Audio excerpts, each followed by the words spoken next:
Assalamualaikum warahmatullahi wabarakatuh. Perkenalkan, nama saya Widianti dengan NIM 2023011026.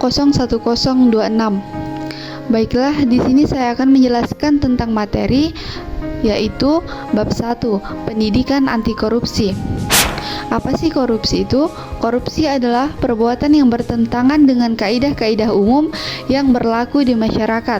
Korupsi di Indonesia telah dianggap sebagai kejahatan luar biasa. Melihat realita tersebut, timbul public judgment bahwa korupsi adalah manifestasikan budaya bangsa. Baiklah, kita masuk pada penjelasan. Yang pertama, apa yang dimaksud dengan korupsi? Yang kedua, apa bentuk-bentuk korupsi yang ada di Indonesia? Yang ketiga, jelaskan sejarah korupsi yang ada di Indonesia. Baik, penjelasan yang pertama yaitu apa yang dimaksud dengan korupsi. Arti kata korupsi secara harfiah adalah kebusukan, keburukan, kebijakan, ketidakjujuran, dan dapat disuap, tidak bermoral atau penyimpangan dan kesucian. Adapun penjelasan materi kedua yaitu bentuk-bentuk korupsi yang ada di Indonesia. Yang pertama itu kerugian uang negara, yang kedua suap menyuap, yang ketiga penggelapan dalam jabatan, yang keempat perbuatan curang. Baik, di sini saya akan menjelaskan tentang yang pertama kerugian keuangan negara, yaitu dengan tujuan seseorang menguntungkan dirinya sendiri atau menyalahgunakan kesempatan atau sarana yang ada. Yang kedua, suap menyuap, yaitu memberi atau menjanjikan sesuatu kepada pegawai negeri. Yang ketiga, penggelapan dalam jabatan, yaitu pegawai negeri atau orang selain pegawai negeri ditugaskan menjalankan suatu jabatan umum secara terus-menerus dengan sengaja. Yang keempat, perbuatan curang, yaitu pemborong ahli bangunan yang pada waktu pembuat bangunan melakukan perbuatan yang curang yang dapat membahayakan keamanan orang lain. Adapun sejarah korupsi yang ada di Indonesia, yaitu korupsi di Indonesia sudah membudaya sejak dulu, sebelum dan sesudah kemerdekaan, di era Orde Lama, Orde Baru, berlanjut hingga era Reformasi. Adapun kesimpulan saya dari pendidikan anti korupsi adalah kita harus mempunyai kesadaran yang pendidikan anti korupsi dapat membantu meningkatkan kesadaran masyarakat tentang bahaya dan dampak negatif korupsi terhadap pembangunan, keadilan, dan kesejahteraan sosial.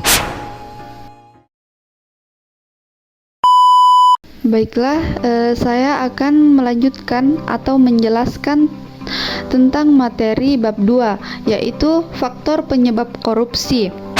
Faktor penyebab terjadinya korupsi yaitu ketika perilaku materialistik dan konsumtif masyarakat serta sistem politik yang masih mendewakan materi, maka dapat memaksa terjadinya permainan uang dan korupsi.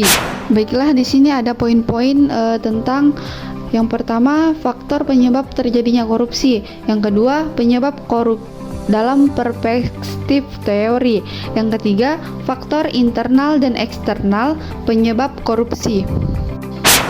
Baik, poin pertama, faktor penyebab korupsi. Ada faktor internal. Faktor internal adalah penyebab korupsi yang datang dari diri atau pribadi. Yang kedua, faktor eksternal. Faktor eksternal adalah faktor penyebab terjadinya karena sebab dari luar. Adapun penyebab korup dalam perspektif teori, yang pertama teori Mensch and Scheme atau Robert Merton. Materi ini menjelaskan bahwa korupsi merupakan suatu perilaku manusia yang diakibatkan oleh tekanan sosial sehingga menyebabkan pelanggaran atau norma-norma. Yang kedua, ada teori solidaritas sosial. Teori ini menjabarkan terjadinya korupsi adalah teori solidaritas sosial yang dikembangkan oleh Emile Durkheim pada 1858 sampai 1917. Dan yang terakhir ada Gone teori. Teori ini membahas mengenai perilaku korupsi. Ilustrasi Gone teori terkait dengan faktor-faktor yang menyebabkan terjadinya kecurangan atau keserakahan, kesempatan, kebutuhan, dan pengungkapan. Adapun penyebab faktor internal, yang pertama aspek perilaku individu, yang kedua aspek organisasi, yang ketiga aspek masyarakat. Adapun faktor eksternal yang menyebabkan korupsi, yang pertama faktor politik, yang kedua faktor hukum, yang ketiga faktor ekonomi.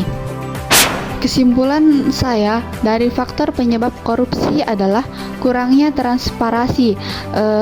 Ketika kegiatan dan keputusan tidak transparan, terbuka untuk penyalahgunaan dan manipulasi oleh pihak yang berkepentingan, dan kurangnya kesadaran dan pendidikan anti korupsi, yaitu kurangnya kesadaran akan dampak negatif korupsi dan kurangnya pendidikan anti korupsi dapat menyebabkan sikap yang lebih toleran terhadap praktek-praktek korupsi. Baiklah, saya akan melanjutkan materi selanjutnya, yaitu bab 3, dampak masif korupsi. Meluasnya praktik korupsi di suatu negara akan memburuk kondisi ekonomi bangsa. Misalnya, harga barang menjadi mahal dengan kualitas yang buruk, akses rakyat terhadap pendidikan dan kesehatan menjadi sulit, keamanan suatu negara terancam, kerusakan lingkungan hidup, dan citra pemerintahan yang buruk di mata internasional, sehingga menggoyahkan sendi-sendi kepercayaan pemilik modal asing, krisis ekonomi yang berkepanjangan, dan negara pun menjadi semakin terperosok dalam kemiskinan. Adapun poin-poin dari dampak masif korupsi, yang pertama dampak ekonomi dan dampak sosial dan kemiskinan, yang kedua dampak birokrasi pemerintahan dan dampak politik dan demokrasi, yang ketiga dampak terhadap penegakan hukum dan dampak terhadap hankam, dan dampak kerusakan lingkungan. Poin yang pertama ada dampak ekonomi. Dampak ekonomi contohnya seperti penurunan pendapatan negara. Korupsi mengarah pada pengalihan dana publik ke kantong pribadi pejabat, mengurangi pendapatan yang seharusnya digunakan untuk pembangunan infrastruktur, layanan sosial, dan proyek pembangunan lainnya. Adapun dampak sosial dan kemiskinan adalah bentuk dari korupsi memiliki dampak sosial yang sangat merugikan, termasuk memperpetuasi kemiskinan. Dana publik yang seharusnya digunakan untuk pembangunan dan pelayanan masyarakat malah disalahgunakan oleh oknum yang korup. Akibatnya, infrastruktur tidak berkembang, layanan publik tidak optimal, dan kesenjangan sosial semakin membesar. Hal ini menyebabkan kemiskinan terus berlanjut.